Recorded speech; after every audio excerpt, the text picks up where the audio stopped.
Hello friends, welcome back to that 1870s homestead. My name's Rachel and we are starting January Pantry Challenge.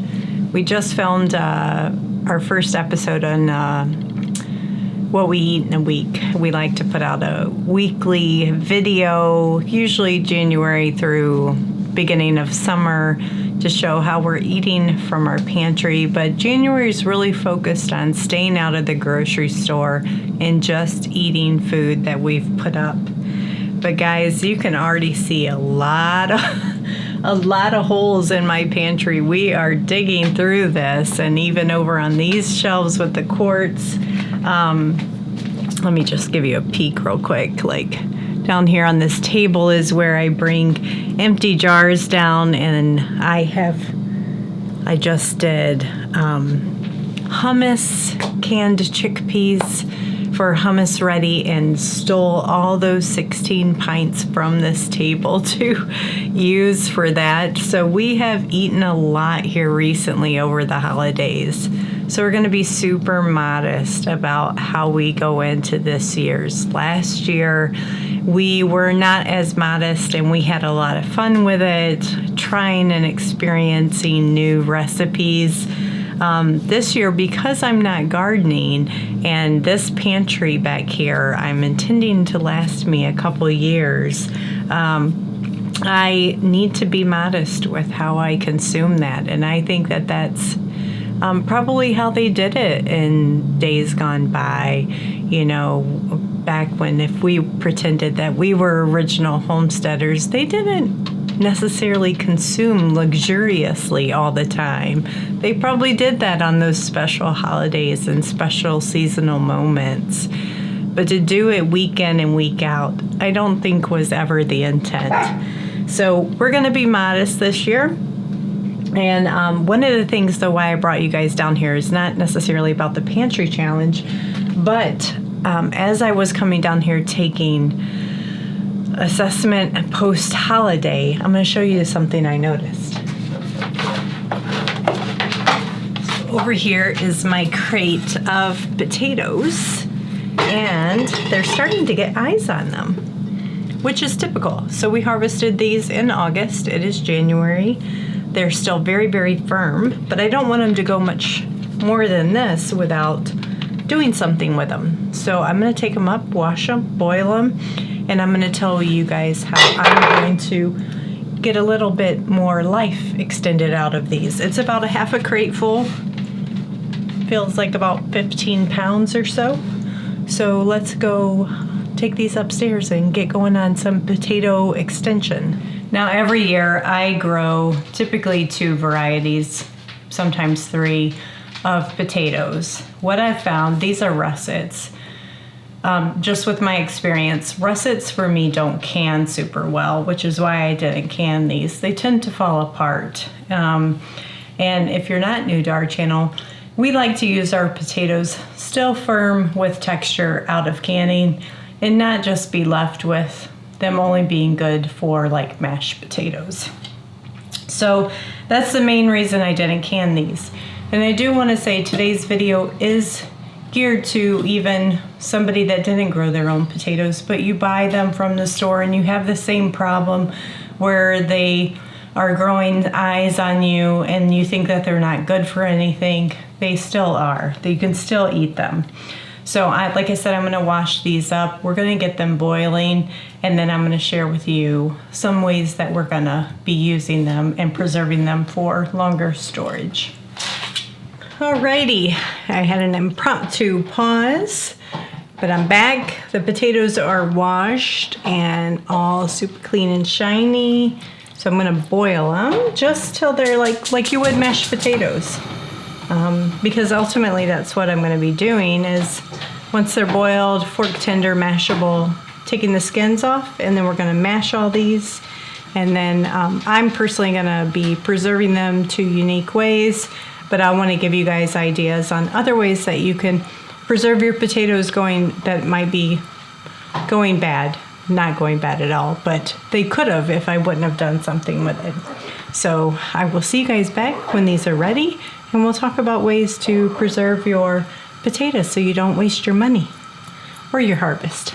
So after boiling these potatoes, we basically took the entire pot. We sit it out on our front porch. It's winter in Michigan. If you live in a cold climate like us, you probably do the same thing. That front porch is now an extra refrigerator. The next day, they were nice and cool. However, a family emergency came up. Rachel had to basically leave town pretty quickly to take care of some business. Before she was walking out the door, she's like, oh crap, the potatoes. So we quickly threw them in gallon Ziploc bags and just stuck them in the freezer. She's like, I'll deal with them when I get back. Well, half of them I got out a couple days ago. I put them in the fridge. I let them thaw. And this afternoon I slipped all the skins off of them. And if you're ever looking for a way to get the skins off really easy, like super, super easy, boil your potatoes with the skin on, let them cool, freeze them, let them thaw, and those skins will slip right off. So this is what we ended up with for 2 gallon Ziploc bags. It's about 2 gallons of potatoes, maybe a little bit less because the skins aren't there now and a lot of the moisture's gone out of them. But what we're going to do with them is one of our ideas. Now, we haven't tried this before. This is an experiment, but we're going to take you guys along and we're going to learn together, is to turn this batch of them into instant mashed potatoes. Kind of like what you buy from the store in that little pouch, and it's like a powder. You add water, milk, butter, boom, turns back into potatoes. We're going to try to do the same thing with these today. We're going to use our freeze dryer to extract all the moisture out of them. You could also use a dehydrator if you don't have a freeze dryer. It will probably work just as well. You're just not going to extract quite as much moisture out of them. To get them mashed, we thought at first about cutting them up into cubes and then taking the cubes, running them through a blender to powder them. But that when you do stuff like that and it turns it into a powder, it's so fine, like the finest dust. And we're like, okay, what are our other options? Option 2, potato ricer. We had one of these from a long time ago. It's basically a sieve with a lid, and when you push down on it, it shoves the potatoes through here and it turns them into what looks like rice. It's basically mashed potatoes. This thing's really vintage. I don't know how well it's gonna work. Seems okay. Just in case, I did buy another one on Amazon, like a newer model with, it's supposed to be a little bit stronger. This little cup thing can come out so that you can wash it and clean it easier. We'll start with the vintage. If that doesn't work, we'll switch over to the new one. I'll link this one down in the description for you guys if you want to check it out. I did some research to figure out which one's actually good. But I'll bring you guys in close. We'll start smashing these things through the ricer onto the freeze dryer trays. We'll see how it works. So in a little bit of the reading that I had done stated that these things are designed for potatoes when they're hot. These potatoes are not hot. These potatoes are actually cold. So we'll see what happens. The other thing that I was reading about is there's always, when you get done, there's always some residual waste down in the bottom that the lid can't kind of push through. So let's see what happens. A lot of water. Oh, geez. Ain't nothing happening. And none came through. Just a little bit. Let's try the new one. So see how it comes out all mush. It needs way more effort than what I imagined.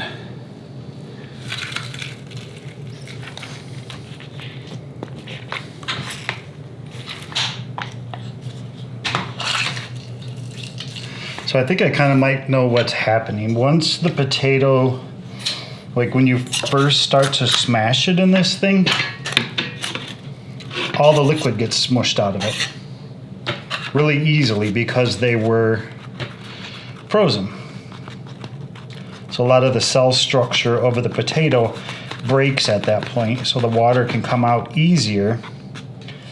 And then once all the water's out, it's just like hard potato at that point. So I took a small batch, I heated them up in the microwave for 2 minutes.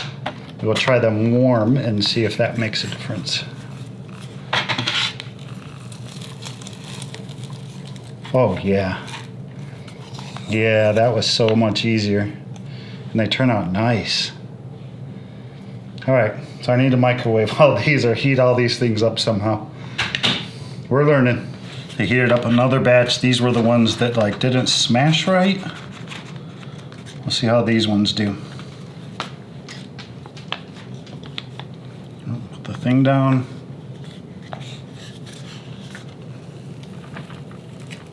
Oh yeah, that's the trick, man. You got to use hot potatoes and then it works perfect. I don't know if you guys can, yeah, kind of maybe see. I got my oven racks out. For the first time in the longest time ever, I tried running the self-cleaning cycle on my oven today. And I discovered two things. One, my dog hates it because of the smell. The brown dog that we have, the brown wiener dog, Rue, he barked for 2.5 hours, I think, because of the smells coming from the oven.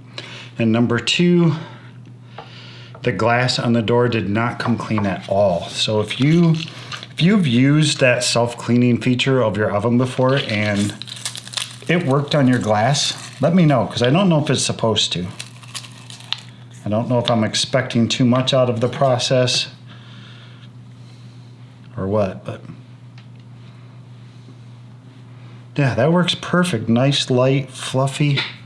So other than heating up the potatoes in the microwave, which is taking way longer than it's taken to smash these things, hot potatoes is the trick. And they turn out awesome. Look at this.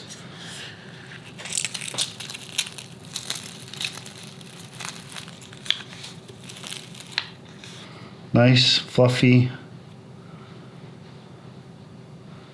potatoes. I had the freeze dryer turned on about a half an hour ago before I started filming this section of the video, so it's nice and cold.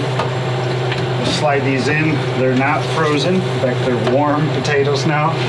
So this could take 24 hours or it could take 36 hours. Who knows? But I will see you guys back here when they're done, and we'll try to make some mashed potatoes and see if it actually worked. It should. I mean, they're just potatoes, right? Well, those took a long time. I think it came close to about 30 hours. Once they were done, I ran it for a couple more hours today while I was finishing up work, and they turned out pretty awesome. They're nice and powdery. They're nice and dry. They didn't turn colors. They're still the same colors they were when I put them in. So that's awesome. I have a little experiment set up for us to try them to see how well they turn into mashed potatoes. So I have a pint mason jar. I have about half of a pint or about 1 cup of warm milk that I put a little bit of butter in. We're gonna put some of the potatoes in this jar. We're gonna add a little bit of hot milk, stir it up and let it reconstitute. Taste it and see if they taste just like mashed potatoes. Crush them up just a little bit more. They're already pretty powdery, but I don't know how much milk and butter to put in, so we'll just add a little bit. Stir that up. It kind of looks like mashed potatoes. Oh my gosh, it smells just like mashed potatoes now. Still pretty dry. Let's add a little bit more. So I moved them into a bowl. I had to find some kind of a bowl that wasn't white so you could see the potatoes and the texture. I let them sit for about 3 or 4 minutes just to make sure they absorbed all of the liquid. And they really look like mashed potatoes. Let's taste them here. Put a little salt on them. And you can't have mashed potatoes without some pepper.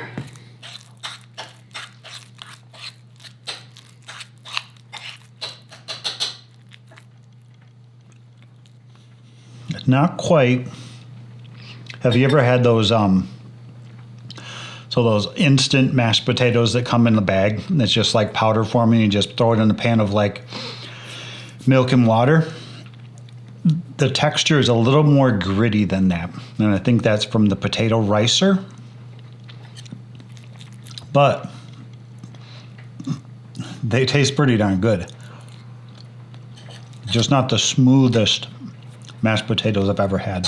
So this is the result of 2-gallon bags of russet potatoes. Makes about this much, basically half a gallon per tray. I got 4 quart jars out to store them. I don't know if I'm gonna need all 4. It depends if I powder this down more or leave it just as is. The potatoes themselves, like I said, when I tasted them, they definitely have grit to them. I don't know if grit's the right word. Almost like chunky style mashed potatoes, you know, where it still has chunks in it, but the chunks are really, really, really small. So it's kind of a weird thing that I don't think we're really used to. If you want them super smooth, creamy mashed potatoes, by all means take these now that they're dry, put them in a blender or a food processor, turn them into powder, and then store them that way, and then you'll get some super, super smooth potatoes. I think at the beginning of the video, Rachel mentioned a couple different ways that you can preserve your potatoes that are about to go bad. I talked to her last night. I'm like, what were you thinking? What was your other way to do this? And she said one of them was to peel your potatoes, cut them up, boil them, make mashed potatoes out of them just like you normally would, but then portion that mashed potato off into whatever size you need for your family. Put them in vacuum seal bags, label them so you don't forget what they are, and put them in your freezer. So when you need a side dish for a meal, you can pull one of those out of the freezer the night before, stick it in your fridge, it'll thaw most of the way. And then you can probably just toss it in the microwave to heat it up, and you got like 5 minutes, you got a side dish. There was one other way. What was she gonna do? Oh, not her, me. If you remember when we started this process, I slipped the skins off of them. And when I tried to rice them, it wouldn't work. So I threw them in the microwave for like a minute and a half. That warmed them up to the point where they riced really easy, but they also looked really appetizing at that point. So what I'm imagining is take however many potatoes you need after you've boiled them for your family and put them in a quart-sized bag, let's say 4 or 5 potatoes, and freeze them. When you need a side, stick them in your fridge, let them thaw. The next day when you're preparing dinner, stick them in the microwave just like I did after you peel the skins off, rice them onto your plates, put a dollop of butter on each one and some salt and pepper, and you have like riced potatoes. So I'm gonna try that later this week, I think, in one of my what's for dinner January pantry challenge meal as a side dish, and see how I like it. I'm gonna get these packaged up, and I will see you guys on the next video.